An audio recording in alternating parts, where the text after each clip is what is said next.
Hola amigos, vamos a continuar con el análisis de las representaciones estadísticas. En el video anterior se analizaron las representaciones tabulares, seguidamente discutiremos sobre la construcción y uso de las representaciones gráficas.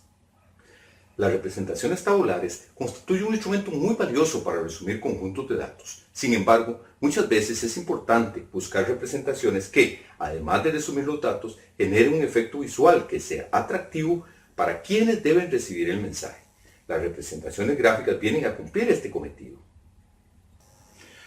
A manera de ejemplo, si retomamos el problema vinculado con la muestra aleatoria de niños recién nacidos analizados en el video anterior y que generó el siguiente cuadro, en donde se muestra los 120 nacimientos correspondientes a una muestra aleatoria de niños según el hospital de ocurrencia.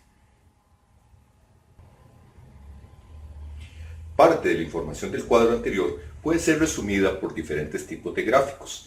El tipo de gráfico más utilizado es el gráfico de barras, sobre un sistema de ejes, uno de los cuales incluye una recta numérica y el otro las categorías de la variable.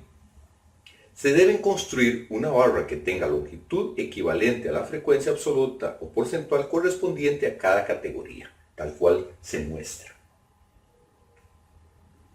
Al igual que con las representaciones tabulares, en las representaciones gráficas se requiere incluir información adicional que permita al lector tener comprensión general del mensaje que comunica el gráfico, tal como puede notarse.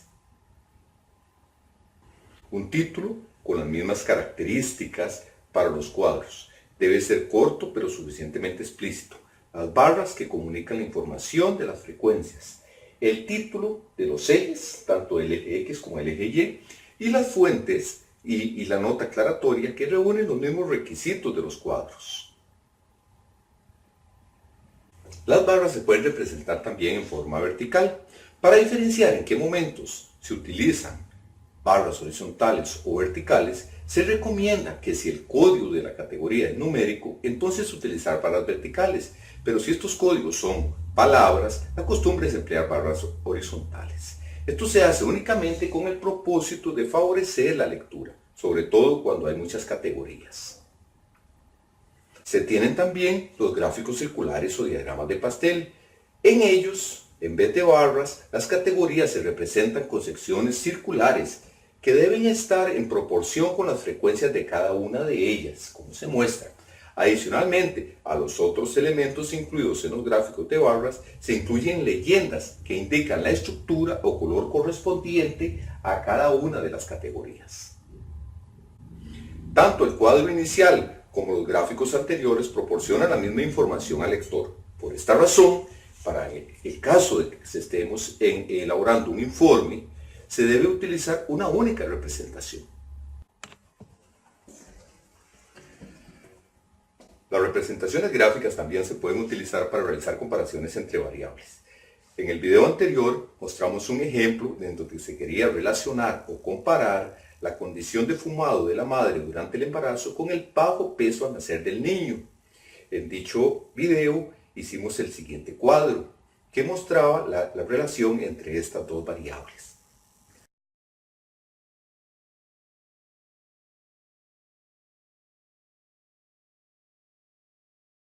Si utilizamos la información del cuadro, podemos construir un gráfico de barras comparativas tal cual se muestra, en donde se nota claramente que entre las madres el porcentaje de niños que nacieron bajos de peso es mucho mayor entre las fumadoras que entre las no fumadoras.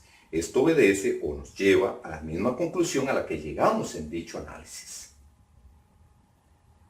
Además de las representaciones de barras y circulares, se pueden construir muchos otros tipos de gráficos. Sin embargo, las de barras simples o comparativas son las más recomendadas, debido a que son de fácil elaboración, además comunican el mensaje de los datos de manera simple y eficiente. Sin embargo, existen algunos fenómenos para los cuales el tipo de dato que se ha recolectado requiere de otra forma de representación gráfica. Entre estos se encuentran aquellos que hacen referencia a las series de tiempo, en los cuales se muestra el comportamiento de una variable en relación con el tiempo. Analice el siguiente gráfico que salió publicado en una revista universitaria.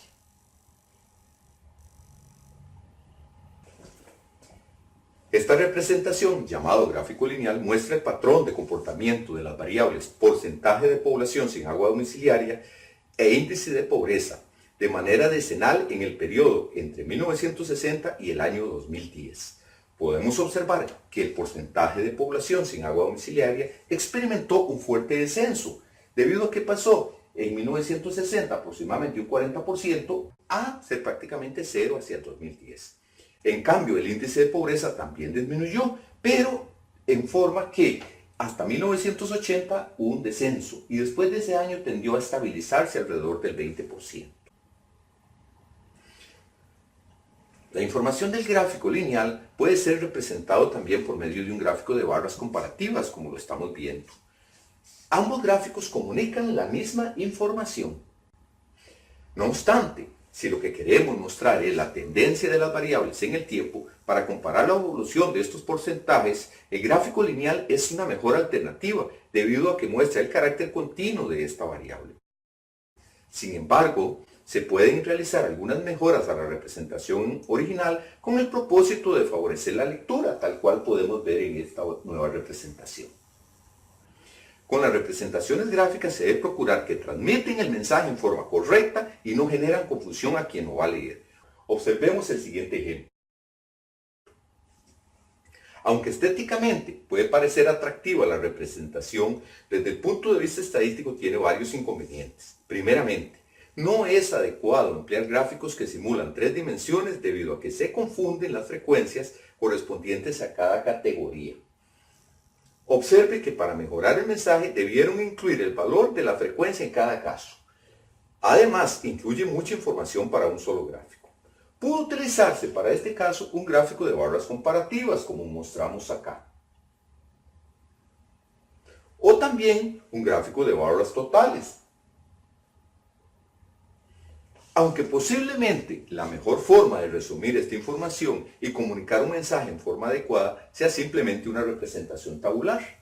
En esta representación podemos ver la distribución de las dos variables en forma adecuada, de manera que se puede hacer una lectura de las frecuencias correspondientes a cada una de las celdas.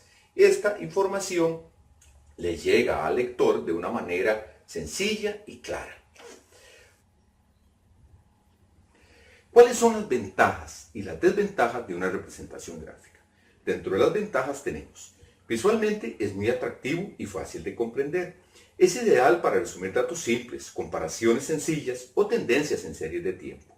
Facilita el análisis y la obtención de conclusiones desde el punto de vista visual. Dentro de las desventajas tenemos: los gráficos no representan valores exactos, sino magnitudes aproximadas, por lo que si se desean mostrar frecuencias absolutas o porcentuales, se debería recurrir a un cuadro.